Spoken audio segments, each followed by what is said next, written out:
We lived on, I don't know what would you call it, but something like a plantation to me. It belonged to several different white people. They all were family, I guess. And you couldn't leave. And if you did leave, they either come get you or have somebody kill you, whatever. That's what happened.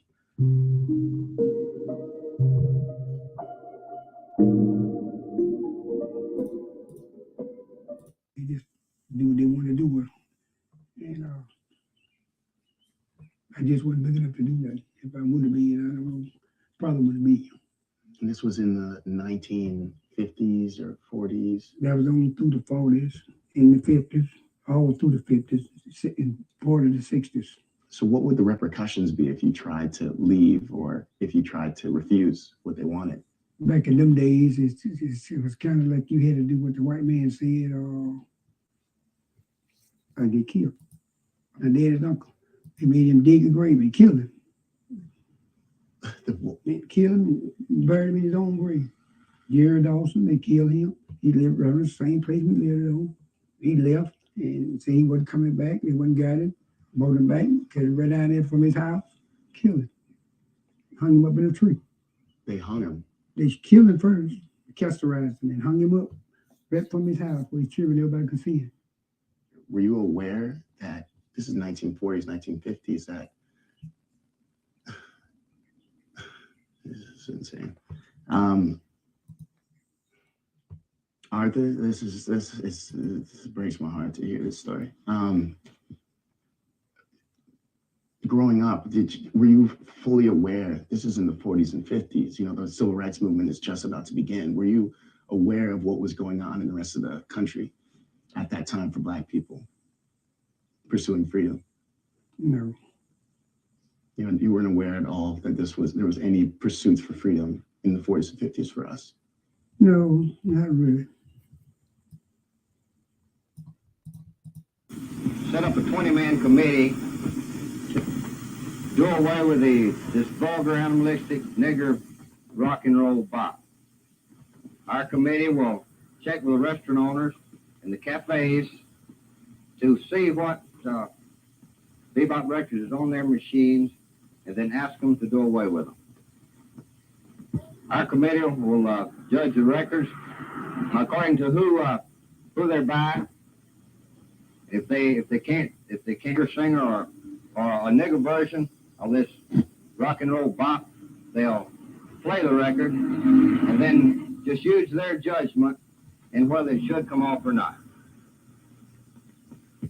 As far as we're concerned in Anniston and Calhoun County, as long as the music is played like white people should play it, it's not this animalistic bebop, we won't object to it as long as it is a white band. But we don't want this nigger version of the rock and roll bop. If you won't work, you got to go north. The whites are working. But our kids have got to go to New York or somewhere to get a job. That's hating us because our best talent is leaving. We got to work out some way to keep those kids home. And they need jobs. But they can only get jobs. But whenever they go to and ask for a job, the white man said they're not qualified. Well, you know, when he's working, he's always in labor. And if there's any promotion, it goes to the white man. So that's been a problem. Because this man's up working out there on the Southern Railroad now. I know one particular fellow that's been out there around 40 years. And he's still working as a laborer.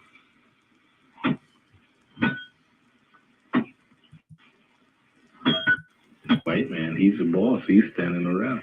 But he says we're lazy. We have been on the outside of the mainstream of America's life. We have been on the outside of society. We have been on the outside of education. We have been on the outside of jobs. But we can change that tomorrow. All we got to do is get some black faces on it. I don't want you to march tomorrow, but I want you to make some X's tomorrow and make it beside those Negro names because we are tired of the white man's power. We're tired of being called a nigger. We're tired of being the last hide in the first five. We're tired of all the injustice that the white man been putting on us.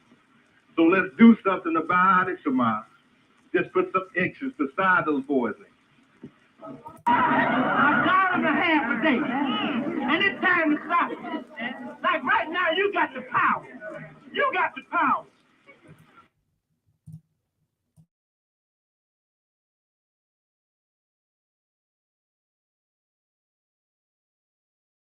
What is good, my people? We are live back again with another live on the forecast. I probably should have did the double thing on the fan base app, but I was definitely appreciating my sister Erica's live on the fan base app. Make sure y'all get that app and y'all follow everybody. It do get kind of crazy, but it is what it is. But also, I did want to come on here because, I just put out a video. I don't know who's seen it or not. I know Maya and Erica have seen it. I appreciate y'all for coming. So I wanted to show it, but since I'm live, I'm gonna show more stuff that's related because this is a huge problem. Because when you start looking into one thing, the rabbit hole goes crazy deep. So there are a couple of things that I do want to show y'all tonight. So we don't be on here too long, I'm gonna go ahead and play the video that I put up earlier. And if you want to be a part and want to help, I put the I'm gonna put it in the description for this video too. So I'm gonna go back and do that. But you can go to this video if you want to be a part of the fundraiser to try to help somebody. You know what I'm saying? I know we do a lot of talking, but I think somebody has to do something. Yo, WC Chavis, what's going on? I appreciate you still listening after all this time, So I'm gonna go ahead and play the video that I was working on for, anybody who didn't get a chance to see it, but it's a short clip. So anybody who want to go watch that video for what we're trying to do for the people down there in Alabama, and we got to start helping each other out at the end of the day, like I always say, we all we got. And I don't want to just be talking, but of course I'm gonna still do what I do, but I don't want to just talk. I want to show you the truth, what's really going on out here, and also get enough people to be down to do something about it.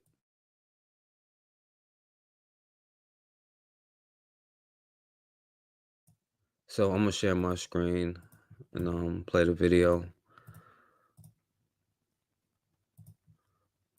All right, so this is the video I put together of what we trying to start this fundraiser for, to try to help the people out.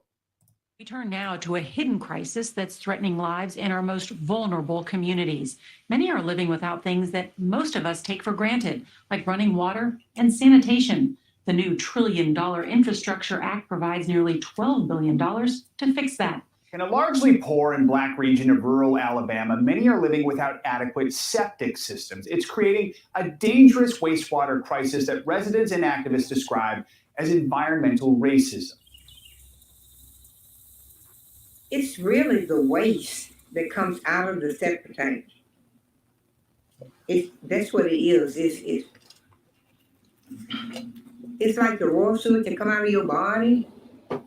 It's the odor, it's the smell, it's the raw sewage that comes out of a person's body. That's what it is. There's no other way to explain it. That's what it is.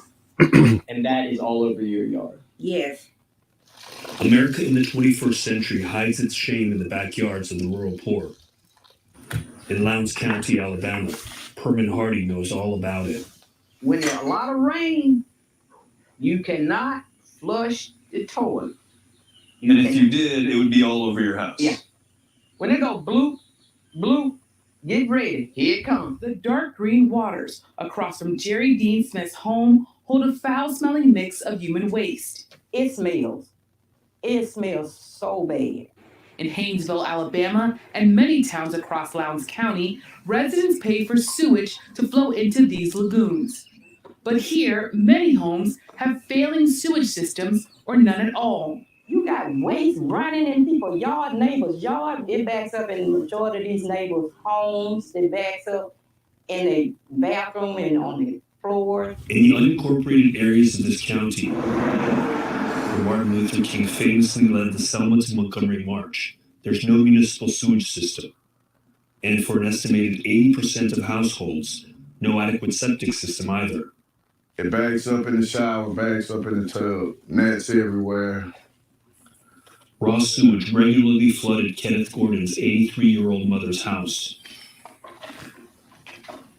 This tub, the toilet, they have most of the problems.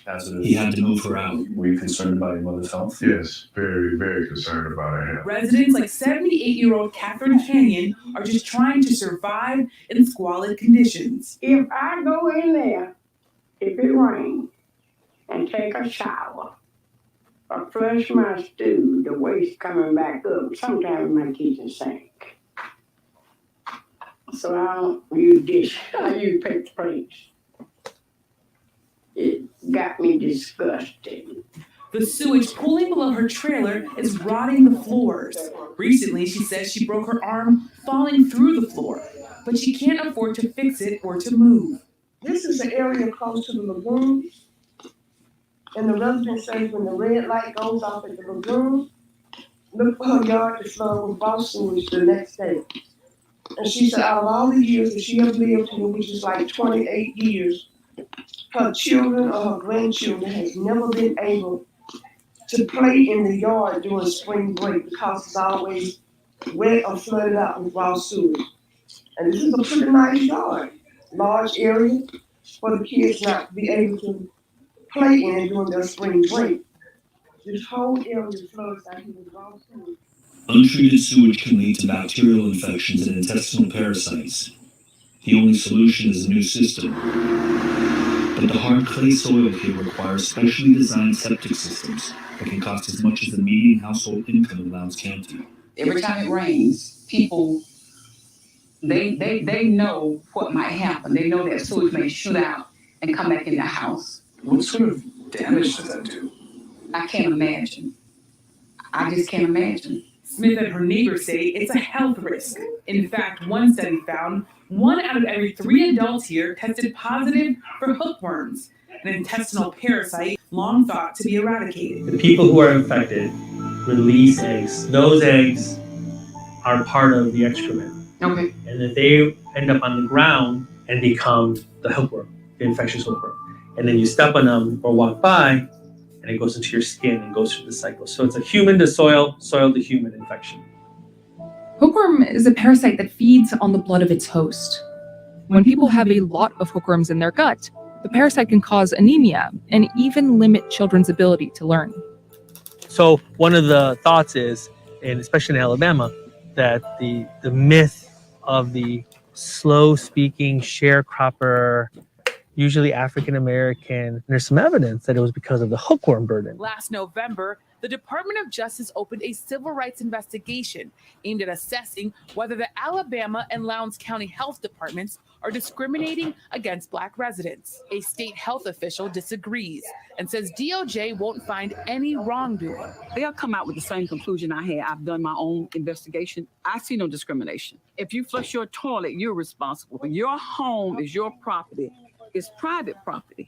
She even suggested residents use outhouses. You've got an outhouse on the outside and you got sewage on the ground.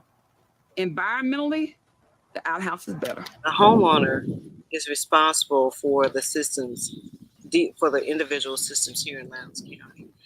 Because they own the property, but they cannot afford the remedy. Unlike in places like in the urban communities, taxpayers' money actually help establish those systems. Here, they leave it up to poor people to do it. And because they cannot afford it, it doesn't get done. And then they're prosecuted for not being able to afford the remedy. And the policies are not in place to enable a solution. Because instead of a massive effort being made to put in place wastewater treatment that could take in the effluent that's being released into the environment, it's being left up to poor homeowners who don't have the resources to do it. Walter McKeans has lived in Alabama his whole life. Is this raw sewage? Yeah. How long has it been like this? A year. The ground doesn't absorb water well, So special septic tanks are required, which can run upwards of $10,000. Every time you use water, you're worried that the septic system might have some sort of failure. I'm not worried about it. It does. And as the year passes, the problem gets worse and worse. If we don't get something done about it, but no one should have to live like this.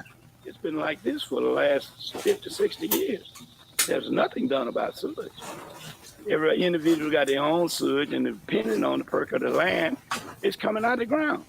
And that may be part of the problem with the health condition here. I'm sick and tired of it. I'm tired. I mean, why? Why is all this injustice being let to go on and nobody's being held responsible for it? They just simply, the government is simply taking advantage of the poor people. And then it's still not doing anything about it. It is unfair. Where is the justice? It's not necessary for this to be going on in 2022. It just shouldn't be in the United States. It shouldn't be. This is the wealthiest country. A sewage system should be a right. How do you feel living in this state? Trapped. Nowhere to go. But we just have to pray and have faith. And hope tomorrow is better.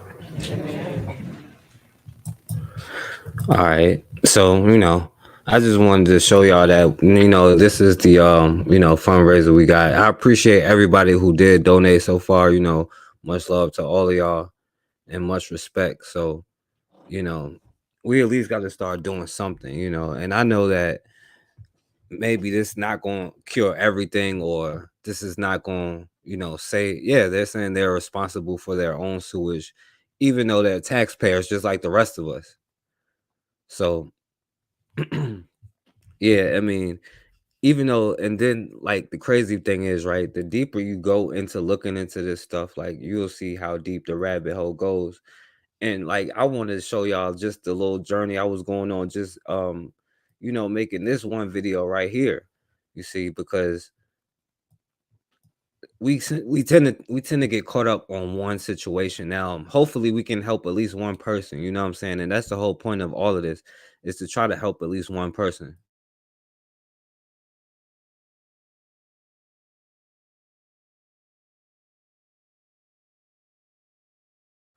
But to be honest with you, it's like, the rabbit hole goes way deeper than this. So I'm gonna share this. I'm gonna put the link in the chat for anybody who come on here. But like I said, we sticking to the topic because I'm trying to get through these videos real quick. It was my bad for coming on late. I didn't But yeah, anybody who want to be a part of that, I'm gonna put it in the description of this video. It's in the description of that video. And matter of fact, I'm gonna put the link for anybody who wanna be a part of that, because we got to start making our own solutions, because we see what they're going to say, like, oh, it's on these poor people to dispose of their own stuff, and they're doing this kind of stuff for a reason, and they're prosecuting them after they don't have enough money to take care of it for something that they're really supposed to be doing.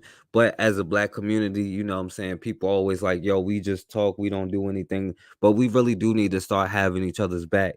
It's important for when we see each other in these terrible situations that we get up and we do something, because we are all we got, and we're the only people who care, and we're the only ones who's going to do something. Everybody else is going to exploit us. And I get that we want to be friends with everybody, but no, time to work.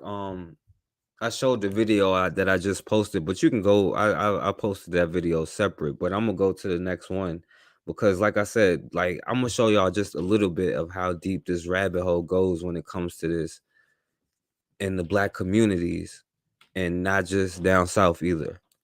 But the next one is in Alabama too, because maybe we can help one person, but it's people down there trying to help. You understand?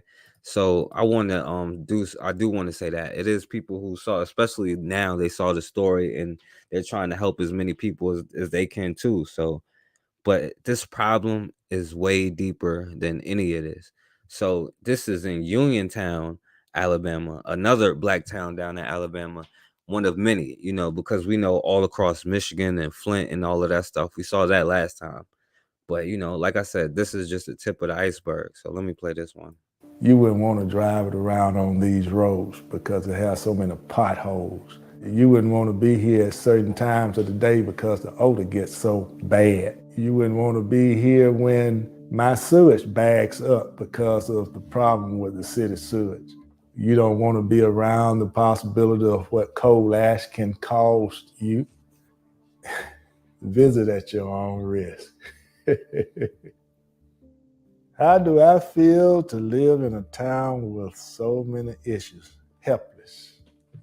When you're talking about Uniontown, the town has so many issues that sometimes it's easy to get lost in all of the many different things that are going on there. But today we're focusing on their wastewater treatment system, their sewage system, which is broken in a lot of different ways that manifests in some pretty smelly results in the town. Basically, the sewage collection system leaks. That means it both lets sewage out around the manholes and it lets rainwater in. And in fact, it lets so much rainwater in that every time it rains in Uniontown, their sewage system is completely flooded and the treatment processes that they have set up there don't work. We have had some serious issues with our sewage. And this has been going on for decades. And that never should have happened. The sewer pipes that are supposed to take everything from all the houses, they carry all of that material to a lagoon. The lagoon has 3 cells where basically the material is supposed to get treated along the way. And then once it passes its way through the lagoon, it gets pumped to what's called a spray field, which is exactly what it sounds like. Most of the time in a spray field, it's supposed to get absorbed back into the ground or evaporate into the air. In Uniontown, the soil has so much clay in it that the water just doesn't percolate. Where you're supposed to have a field with grasses where the water is gently absorbed, basically you just have a pond. And that pond, every time it rains, is just completely inundated. The lagoon dam have burst and it is constantly running into Freetown Creek. That sewage, once it reaches Freetown Creek, it keeps flowing down to Gee's Bend, which flows into the Alabama River. Are anyone screaming about what they're causing, what type of pain and impact they're causing people downstream? No. When this partially treated sewage gets released, there's a lot of bacteria in it that could be harmful for you if you come in contact with it. Whenever there's a sanitary sewer overflow, a sewage spill, those are supposed to be reported to the Alabama Department of Public Health and to the Alabama Department of Environmental Management and to the public as well. A big problem here is that Uniontown does not have a lot of financial resources. They actually received a grant from the U.S. Department of Agriculture for $4.8 million to address some of these issues. People in the community were saying that grant money is wasted because they don't see any improvements. The engineering company who received that grant says they did all they could with the amount of funding they had. Centel Engineering is the company that's been working with the town of Uniontown, and they've proposed 5 different options for big picture fixes for the system. These 5 options all cost more than $20 million. Some of them involve building a modern wastewater treatment plant. The option that the Uniontown City Council has discharged into a created wetlands where to clean it, you're talking about 500,000 gallons of water a day with 500,000 gallons of bacteria a day. It's not going to happen. And I'm quite sure they know this. It sucks all the way around. To build an actual wastewater treatment plant would not be that much more expensive than the wetland option that they're considering up front. The difference is that if you build a wastewater treatment plant, you have to hire people to operate it. It's going to be a continual expenditure. In my opinion, the only thing to fix it and not have to worry about it later on is a mechanical treatment plant. And I say that because a mechanical treatment plant will allow you to have growth. I'm not the type of person who wants to fix something just to fix it for me, but then there are other people that are coming along behind me. They are receiving all of the less desirable aspects of our modern life. They have the landfill. They have a sewage system that doesn't work, so they have to deal with that. They have a cheese plant that a lot of people complain about the odors. I think the landfill accepts trash from 30 states. The coal ash from the Kingston, Tennessee dam breach is in that landfill. The people who live there would say that those industries land in Uniontown because the perception is that the community, they're too poor, they're too black, and they feel like people go there because they won't fight back. We don't want to feel embarrassed just being a resident of Uniontown because of all the problems we have. We want people to be able to come to our home and enjoy themselves and leave with a positive thought, more so than a negative. Right. So the perception for them is they won't fight back in all of these black towns, you know.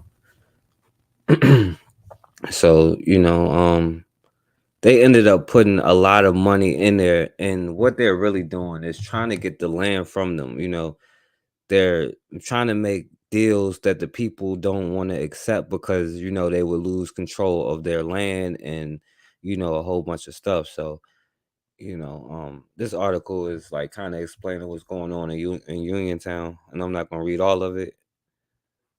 And y'all just saw a lot of it. So,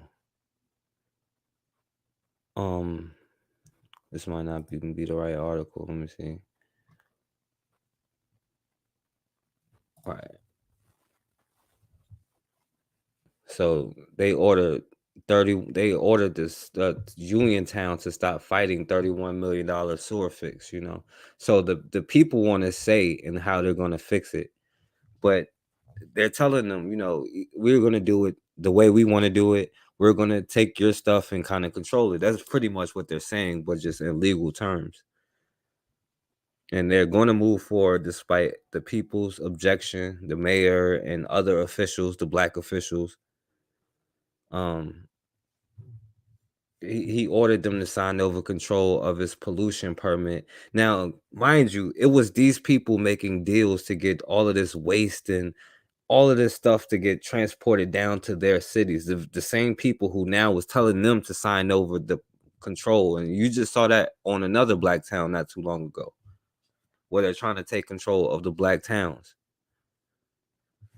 Now, you know, the mayor saying he'd rather see the money spent to build wastewater treatment plant, you know. So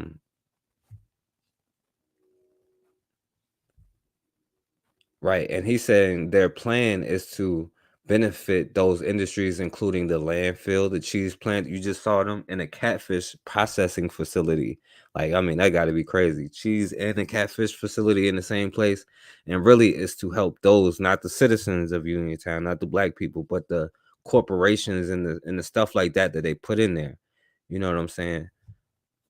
And he's saying the residents will face higher water bills that could be a struggle for a community where the median household income is $17,000 and 51% of the city's population is living in poverty.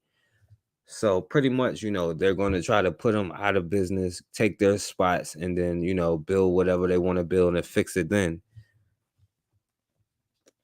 So, you know, now that, you know, they gave them $4 million at first, but now that it's like that, they putting $23.4 million into it.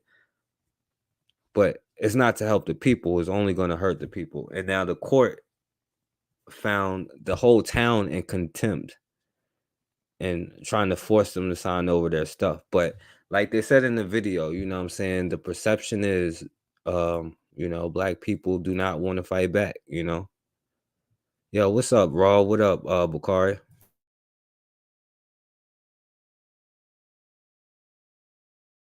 So, you know, that's there you have it, you know what I'm saying, down in Uniontown. It's not just one place. All of this stuff is happening, and it's happening in so many places. You better stop to go check what's going on with the water in your place, especially if you living in a black area. Cause a lot of people seem to think like some of this stuff is down south. You know what I'm saying? And it's not just down south, right? I want to show, and I know my brother Guy ain't here right now, but I want to show what's going on and show y'all that it's not just in the South. right? The same thing is going on no matter where you are. What up, Brandon Baxter? So here in Mount Vernon, New York, you know, one of my good friends, you know what I'm saying, that I grew up with, he's from Mount Vernon, you know, or up that way, you know what I'm saying, the 914, you know, and the black neighborhoods seem to be facing the same thing that's going on in Alabama. What a coincidence. Of New York's 8th largest city, a century-old sewer system. Residents and city officials say this system is on the verge of collapse, and homeowners are struggling with a very unpleasant consequence. CBS 2's Tony Aiello reports. One end of Brookside Avenue, Mount Vernon, blocked. So a vacuum truck can unblock a sewer line, allowing Linda McNeil to use the toilet in her home after she wet vacs the waste backup. You can imagine her frustration. Mentally and emotionally, I can't take it much more. There's no way that as Americans, human beings, that we should have to pump out our own waste with a wet vac. The DPW guys are out here so often, the family knows them by name. And Bobby and the workers have been wonderful.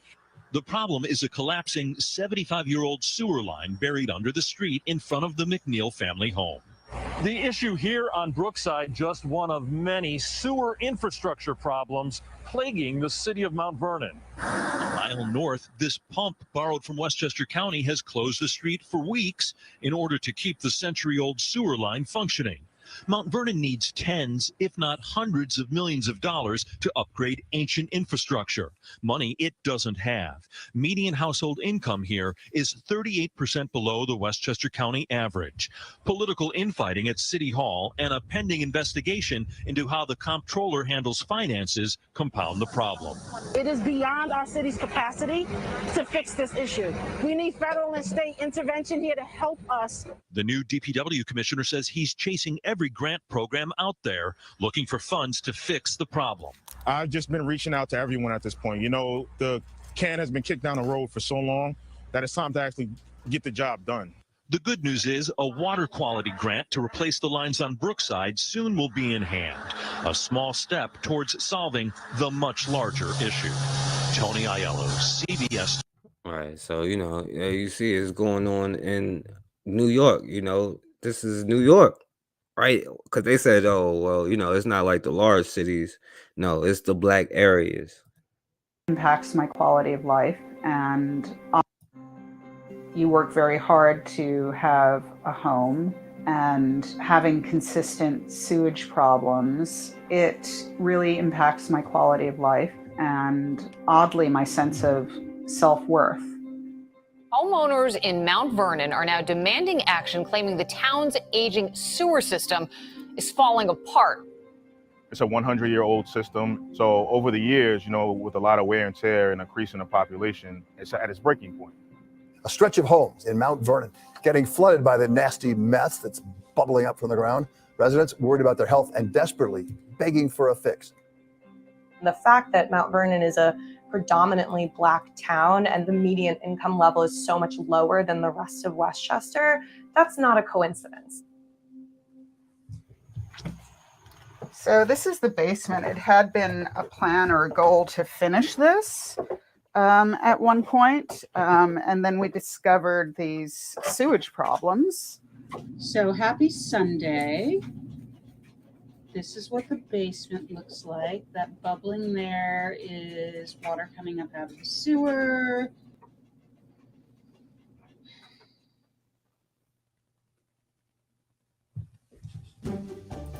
My bad, y'all.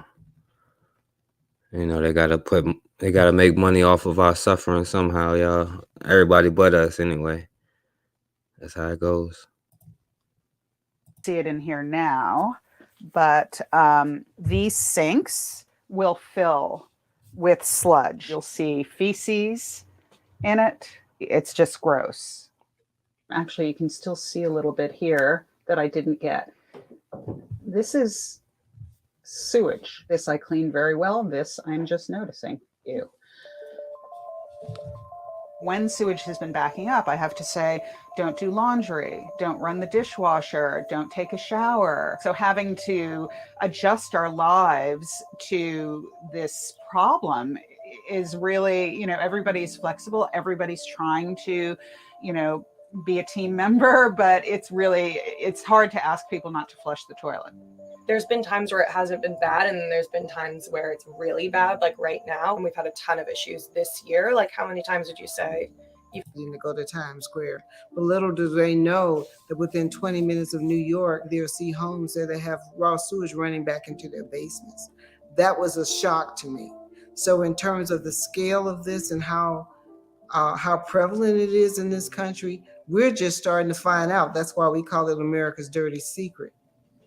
This is pretty much the damage.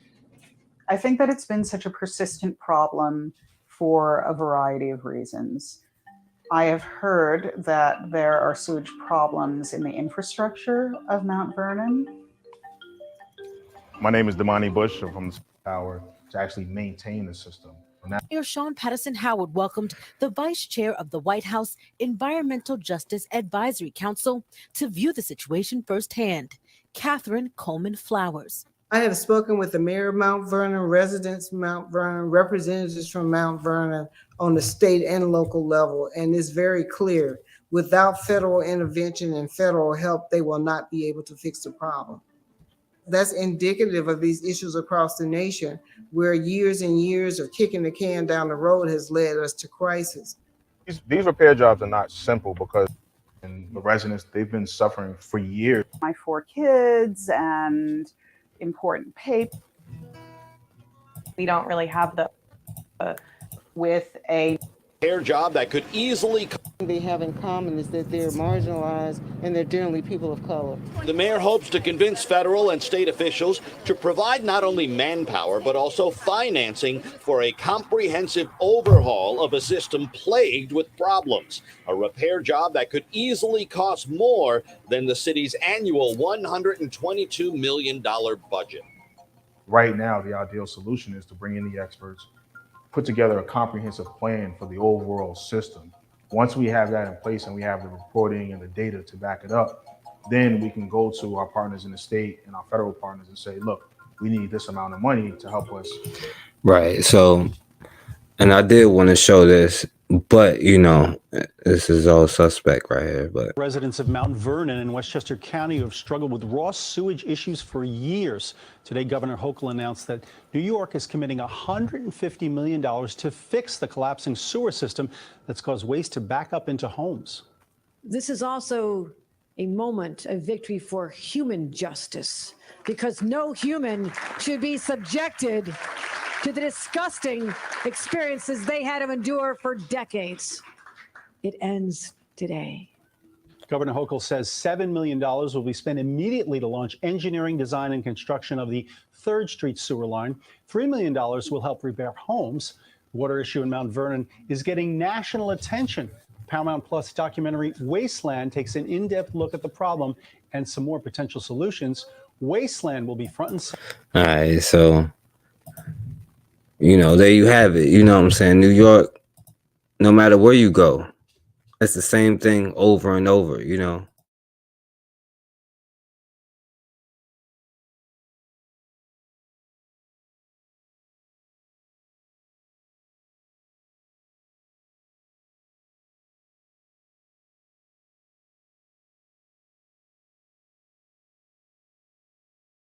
And until we start taking control of our own communities and doing this kind of stuff that we have to do for ourselves, then there isn't going to be a change, because nobody is going to come and help us. And we can't just be like, yo, it's just down in Alabama, or it's all the way out there and it's probably not affecting me, because it definitely is. Right? That's the thing that you have to understand. It definitely is affecting you. So anybody who want to be a part, I put the GoFundMe, to try to help somebody, and I'm not saying what I'm doing is going to cure everything, and next time I'll use a Black crowdfunding app, what I'm saying? But it's time that we stop talking and start doing something for the people, you know what I'm saying? So, I just wanted to come on here and show y'all that.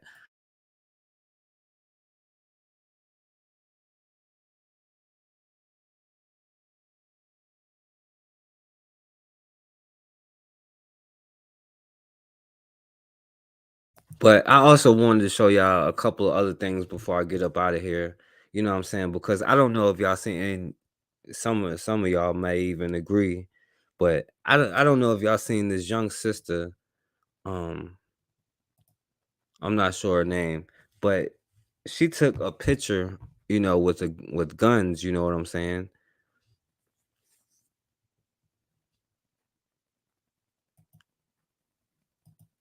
And so they expelled her from the school. They took away her scholarships to college and all of this kind of stuff behind it. So I wanted to show y'all this. Hold on one second, y'all. Let me get it.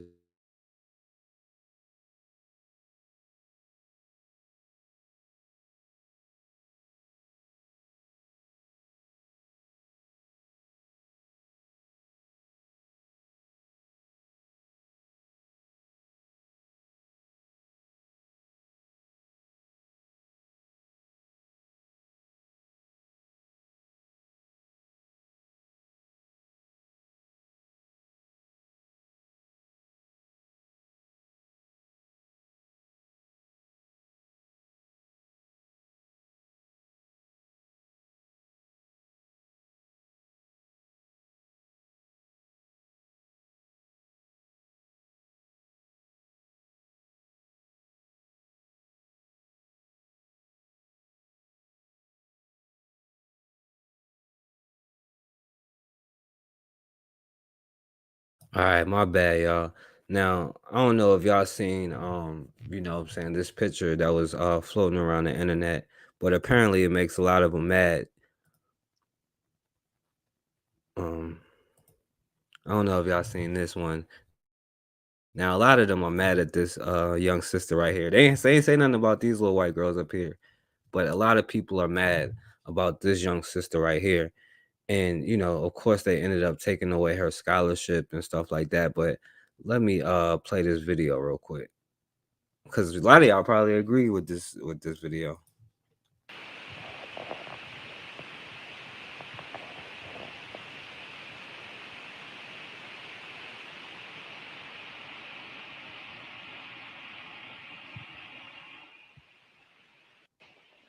No, that's the wrong one.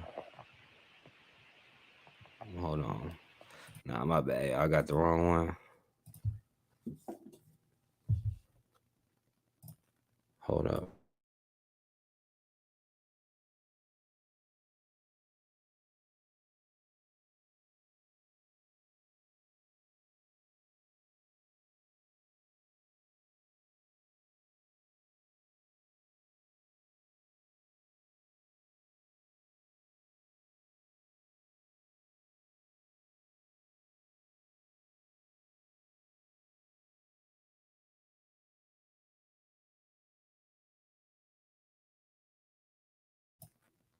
All right, my bad. Here it go. My bad, y'all.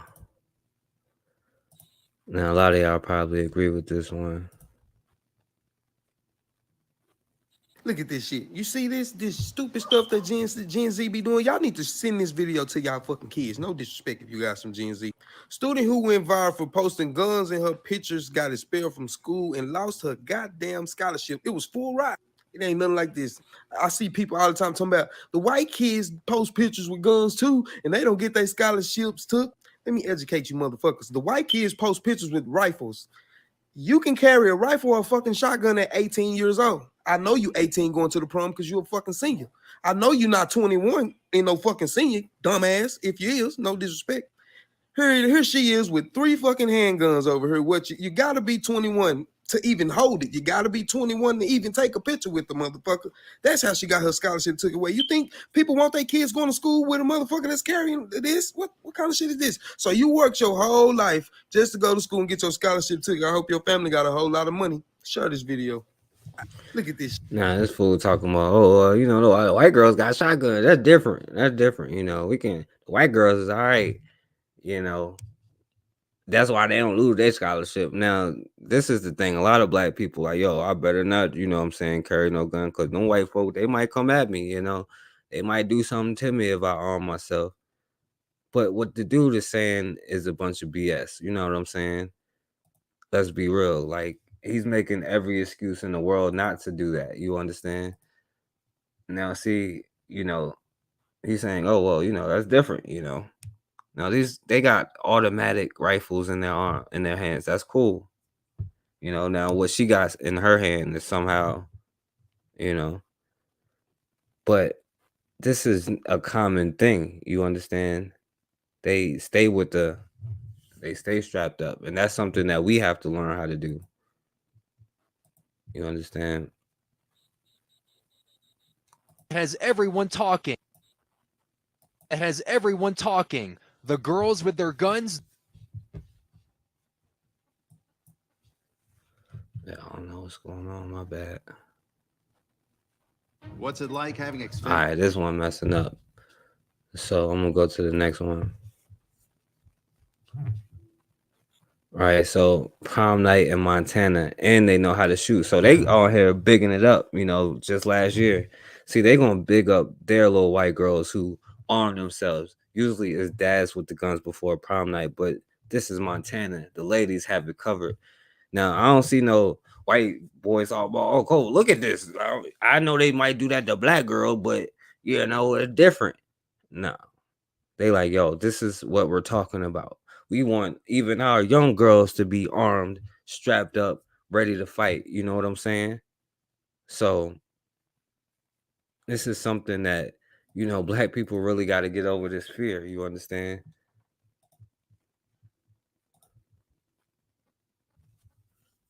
Exactly, Erica. And I wonder if he had the same energy for these girls. All right, it's playing now. So I wonder if he had the same energy for the. Well, he already made his excuse. And picture that has everyone talking. The girls with their guns, the boys with their hats, the Confederate flag tightly held on to. Even if it is Southern pride, like we're not in the South, we're in Colorado. Marin DeGeorge, now a student at CU Boulder, came across the picture on her Facebook feed. If you're going to take a picture with a flag, you need to know what it stands for, and you need to know that people are going to be offended by it. One of the people offended by the picture, a parent of one of the students posing. Fearing for her son's safety, she did not want us to identify her. When he got out there, he was surprised that guns were brought out and the Confederate flag was brought out. And there were other parents there. They made her go and hide like they the mafia or something.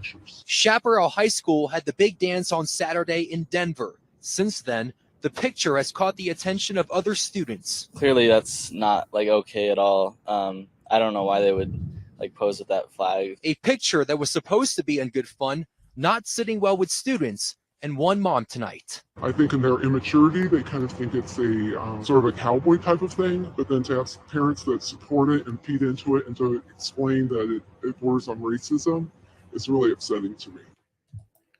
Right. So, at the end of the day, this is what, she can't attend any of that despite being a straight A student, and TSU took back her scholarship. So she should get and she made a video or whatever. She said her aunt is spreading false rumors. So, she's saying that it's not true, but we'll see. So,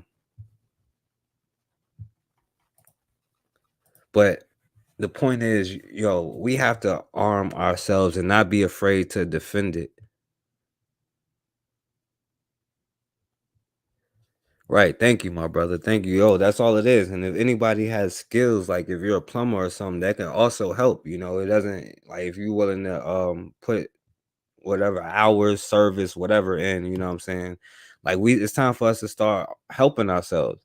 And also, it's time for us to stop being scared, man. Stop tiptoeing around. Your daughter better be armed, know how to use a weapon, especially if everybody talking about, oh, well, all of this is about to happen. That's about to happen. You need to do this. You need to do that. Well, you better be armed up. I'm not sure. She's 18 though, or at least 18. But I know here, we don't have to be little girls can or young people can have guns, and they definitely arm themselves and take them little white girls on them hunting trips, teach them how to shoot their handguns, teach them how to load it, how to clean it, how to do all of that kind of stuff. And we sit here and be like, oh Lord, we better not have no gun in your hand now.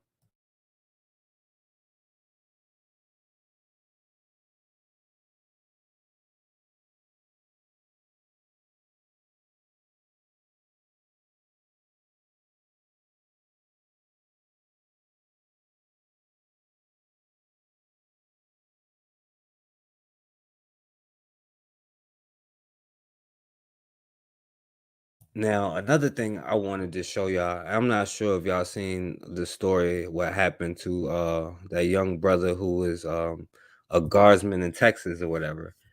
And I know a lot of y'all got that black and brown stuff, and we don't even help each other. You know what I'm saying? We see what's going on in our own communities, but we would put life and limb on the line to help other groups of people. And of course, this brother was this hero, you know what I'm saying? And if you know heard about what happened, you know what I'm saying, I'll play the video, but he was trying to save some illegal immigrants, right? And this brother, and he jumped in the water and drowned, trying to save them. So I'm gonna play the video.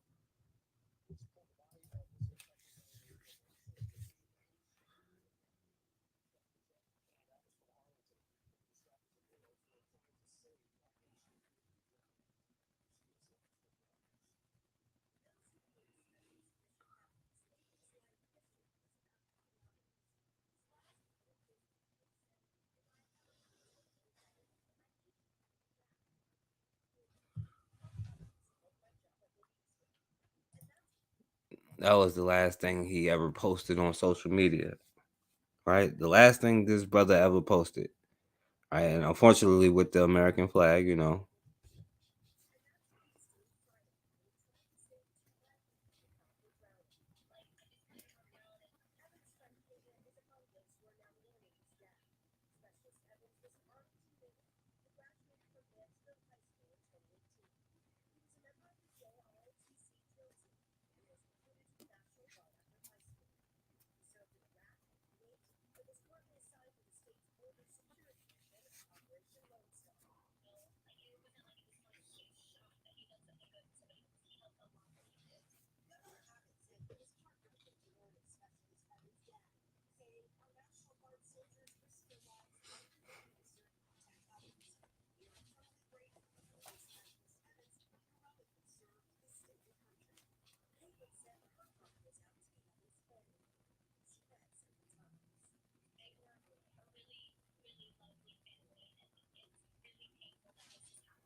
So these drug dealing, most likely spics, let's be real.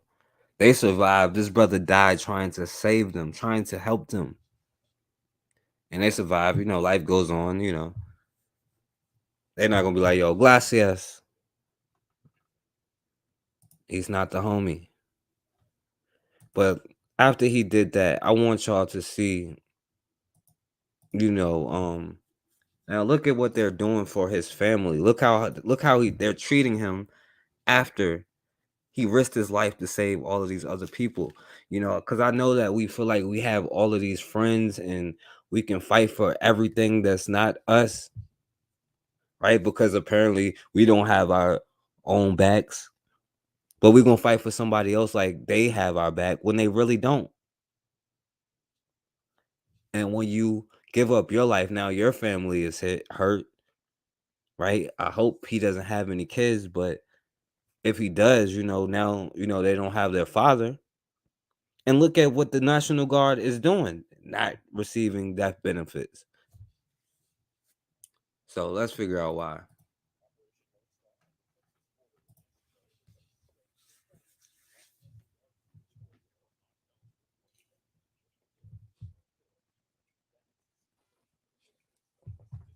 Right, did you hear that though?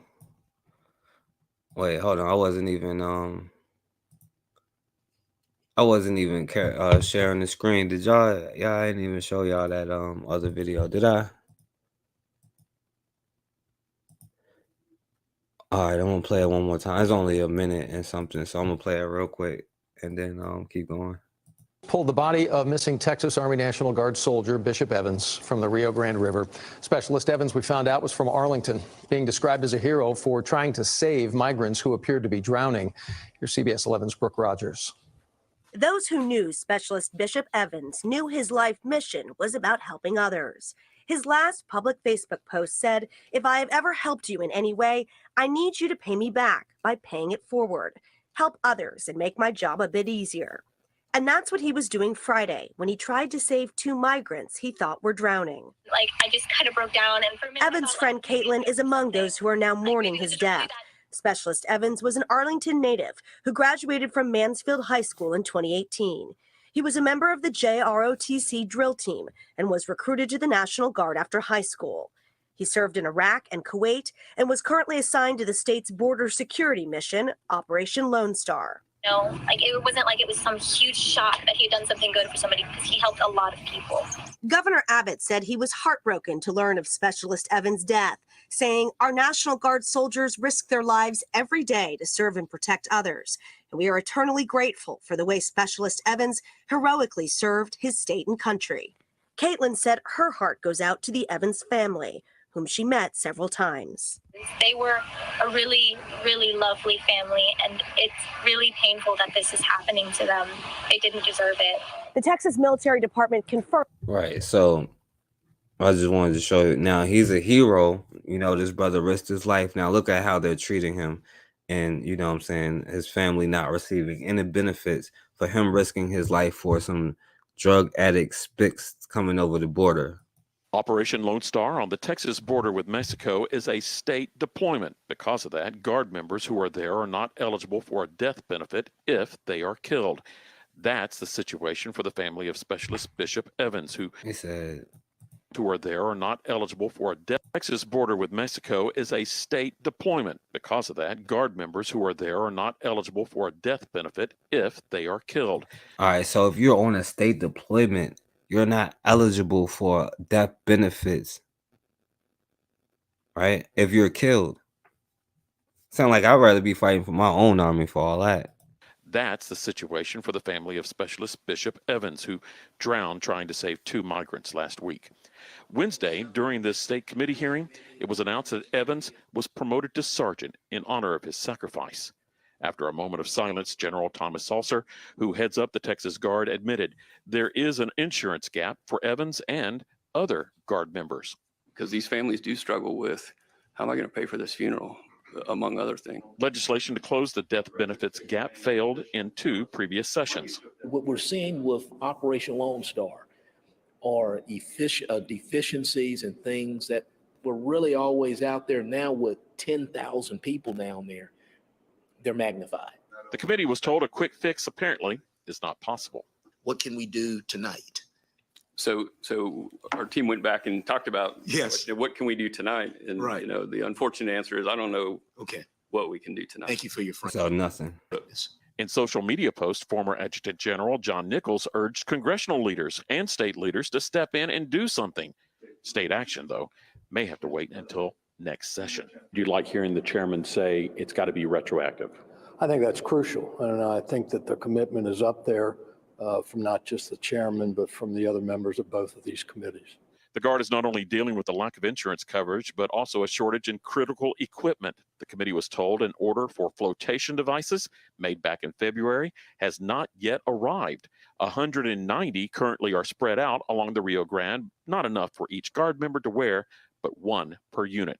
I am confident that one flotation device at the security point is sufficient, given the number of occasions where we have had service members actually attempt to assist migrants. Absolutely. General Salser testified that Guard members posted along the Rio Grande are told in safety briefings not to get into the water. During the hearing, it was confirmed that Evans did not have a flotation device when he died. Representative Eddie Morales asked if that meant Evans was not in compliance with safety guidelines. Sergeant Evans now was a human being. He saw a human being drowning, and he jumped in the water to save. So you don't make any exceptions? under the protocols and the procedures that you have in place for the soldiers? Like, did it rise to the level of where Evans did the right thing in jumping in? Or under no circumstances, your protocol and procedures, under no circumstances are you supposed to jump on the rope? We don't have a formal protocol. If you're okay, so pretty much, yo, what up, guy? Yeah, and the thing is, it's a lesson to be learned in all of this, no matter what it is. Because we are quick to jump to everybody else's defense but our own. And that's why I'm trying to do something for our own communities, because we see that nobody is going to come and help us. We see how we are treated. We see that it may be different results. We know that already. We understand that, right? And I'm going to keep showing it so you at least be inspired to do something, right? Just like me, I feel like, at least we can do something about the sewage that's going on. And guy, yo, I don't know if you saw, I'll play it if you want to, but yo, I was talking about, did you hear what's going on in Mount Vernon, New York? Because they having the same problem with the sewage as they have in Alabama, right? Because they got a 100-year-old system and their system is cracking. You understand that every aspect, every point of all of this is all aspects of war that you have to be in control of your own, right? All of it, you have to be able to arm yourself. You have to be able to run your own town, handle your own water system. You have to work together in unison to be able to do that kind of stuff. But first, we have to develop the right mind frame. Now, before I get out of here, right, they can if they want to, but they don't want to. Right? They like, well, we told that N-word not to get in the water, and he did it. And here he is trying to help some people who are not like himself, and now his family has problems burying him. And now those cartel criminals probably, with drugs on them, right? They get their day in court. They're probably going to walk away, come here and get probably more benefits than he would have got leaving out of the National Guard. It's like, what are we willing to sacrifice? If we're not even willing to sacrifice a little bit to help a few people, how are we going to sacrifice a lot to help everybody or help as many people as we can? All of it is a process, you know what I'm saying? And I understand how y'all think. And I'm sorry for pulling y'all away from y'all Cinco de Mayo celebrations tonight. Because I know probably a lot of y'all out there, eating tacos and doing the salsa with your black and brown friends, with your black and brown connection. But tomorrow, we got to start making the change. Tomorrow, we have to do what we have to do and be the change that we want to see. Because we can't keep having the same conversations over and over and over. It's people that look like us living in conditions where we are that nobody should. But I already know the mind frame y'all got. So I'm going to show the last video and show y'all, because I already know how y'all feel. Hold up.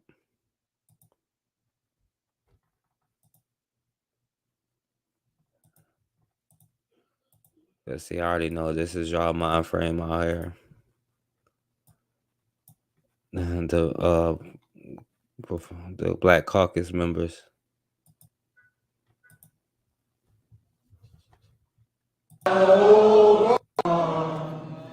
We shall overcome someday.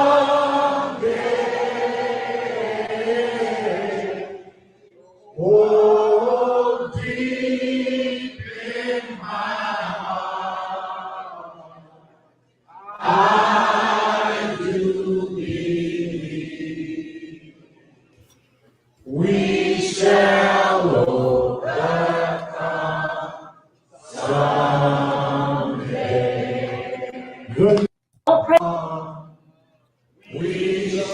play it one more time since this is y'all anthem. You know Again, what I'm just saying? wait.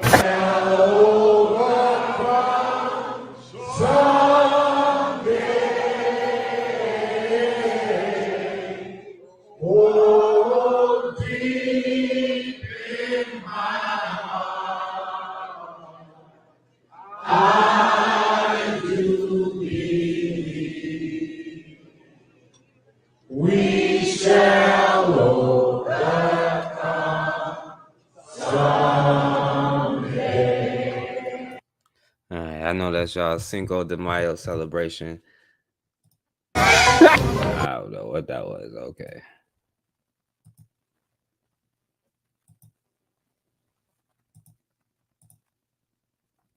What up, my brother Rashid? Yeah, I'm about to get off of here now.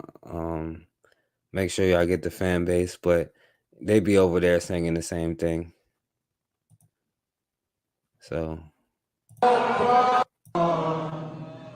We shall overcome someday. you know, like y'all, I'm on here to talk about this, you know, the Lawrence County water crisis or whatever. If y'all want to donate instead of singing this song over and over, you know, there it is. We shall overcome someday. I'm gonna play it one more time because this is what I hear when y'all keep arguing all the time. Y'all just doing the same thing in another way. We shall overcome someday. Oh, deep in my heart, I do believe we shall overcome someday. Good.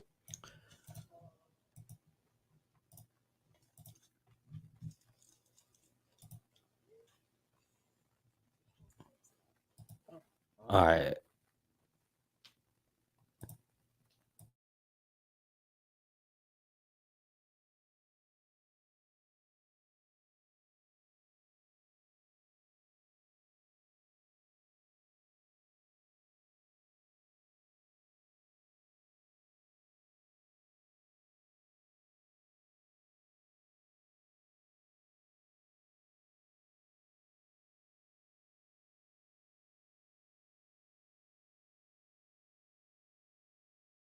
All right, so yeah, man. Like I said, man, we trying to do this fundraiser for the people down in Lawrence County, Alabama, you know, and help at least somebody out. And we see that this problem is all over America, but you know, at least we can help somebody and do something, you know. Exactly. Miss Chavis, WC Chavis. But at the end of the day, we have to get over that mindset. You know what I'm saying? Nobody is coming to help our people out. These are old people, you know, the elderly. And we leave our own situations and try to chase something else and then complain about the results that we get. But a part of freedom, right? Because I asked the question, do we want freedom, equality, or comfort? And I don't think we want freedom. We're a long way from that. We've been quote unquote fighting for equality for a long time, but what I think we really want is just that comfort, right? The comfort to just assimilate into somebody else's society, do away with your own thoughts, beliefs, patterns, habits, anything, and accept somebody else's, because it's easier than managing your own sewer system, managing your own trucking company, managing your own grocery industry. A lot of that stuff is easier to just be a consumer and go to work every day and come home and watch TV. And then talk about the shows that you want to cancel or boycott because of their practices. But until you create your own industries, you're going to have to do the same things over and over and over. But how you gonna create an industry if you can't even maintain a neighborhood? Right? It's time for us to build our own societies because we are all we got. And if we don't have each other's back, then we wonder why when somebody go out there and try to stand up for us, they got to apologize. But we got to get over that same mindset, those same tribal differences, because I don't even know what none of their differences is down in Lawrence County, Alabama. They could all believe in something different. They could have all had a different ideology. I don't even know. But I know people that look like me like that down in Alabama should not be having to use outhouses and the government telling them that they have to use outhouses. But I also know that we can't just sit here and keep saying we shouldn't do that, especially when our people have got up and done something 100 years ago. In 1922, our people got up and took care of people in situations like that, no matter what they had themselves. And they didn't have the crowdfunding, they didn't have the internet, they didn't have the connections, they didn't have the ability to have the information that we have, to spread the information that we spread. And they did something. So the very least that any of us could do is to do something. And if all of us start doing something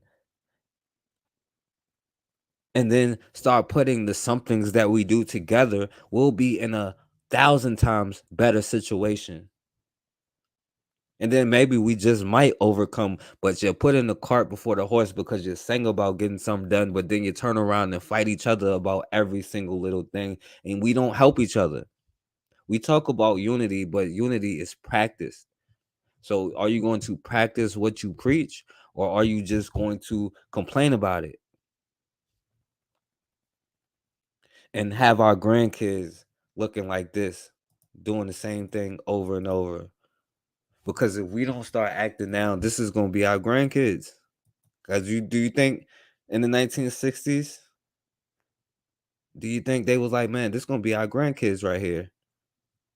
No, I don't think so. We shall overcome someday. Oh, deep in my heart. I wonder in 1956 if Martin Luther King thought black people would be singing this today. We shall overcome someday. Oh, deep in my heart, I do believe we shall overcome someday. Good. Someday, but apparently not today. According to us, unless we just, keep doing the same thing over and over. But yeah, man, I appreciate it. And like I said, I'm gonna put the description. I'm gonna put it in the description. Matter of fact, let me go ahead and do that right now.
All